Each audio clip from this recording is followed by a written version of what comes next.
দেশে দেশে সরকারগুলোর জন্য বৈদেশিক ঋণ নেওয়া অস্বাভাবিক কিছু নয়। খোদ যুক্তরাষ্ট্রেরই বৈদেশিক ঋণ প্রায় $37 ট্রিলিয়ন, যার মধ্যে বিদেশি সরকারগুলোর কাছ থেকেই নেওয়া হয়েছে $9 ট্রিলিয়নের বেশি। তবে ঋণ স্বাভাবিক তখনই যখন তা পরিশোধের ক্ষমতা থাকে। বাংলাদেশের ইতিহাসে বৈদেশিক ঋণের পরিমাণ নতুন রেকর্ড করেছে।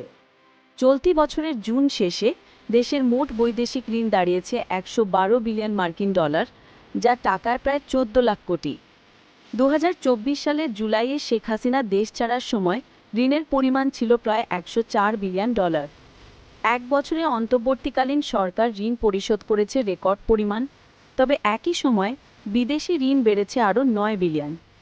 বিশ্লেষকরা বলছেন, এই অর্থপ্রবাহ সংকটকালীন অর্থনীতিকে কিছুটা শক্তিশালী করেছে এবং ডলার বাজারকে স্থিতিশীল রেখেছে। ঐতিহাসিকভাবে দেখা যায়, 2006 সালে বৈদেশিক ঋণ ছিল $19 বিলিয়ন, 2013 সালে তা দাঁড়ায় $32 বিলিয়ন, 2018 সালে $57 বিলিয়ন, আর 2023 সালের শেষে প্রথমবারের মতো $100 বিলিয়ন অতিক্রম করে। বর্তমানে বৈদেশিক ঋণ জিডিপির প্রায় 24%, যা এখনও সহনীয় মাত্রায় ধরা হচ্ছে। তবে উদ্বেগের বিষয় হলো সুদ ও কিস্তি পরিশোধের চাপ। শুধু গত এক বছরে IMF থেকে এসেছে $1.3 বিলিয়ন, বিশ্বব্যাংক, ADB ও AIIB থেকে বাজেট সহায়তা মিলেছে আরও প্রায় $3 বিলিয়ন। বিশ্লেষকরা মনে করছেন, সামগ্রিক পরিস্থিতি এখনও নিয়ন্ত্রণে থাকলেও সামনে বৈদেশিক ঋণ ব্যবস্থাপনায় কঠোর প্রচেষ্টা চালাতে হবে সরকারকে।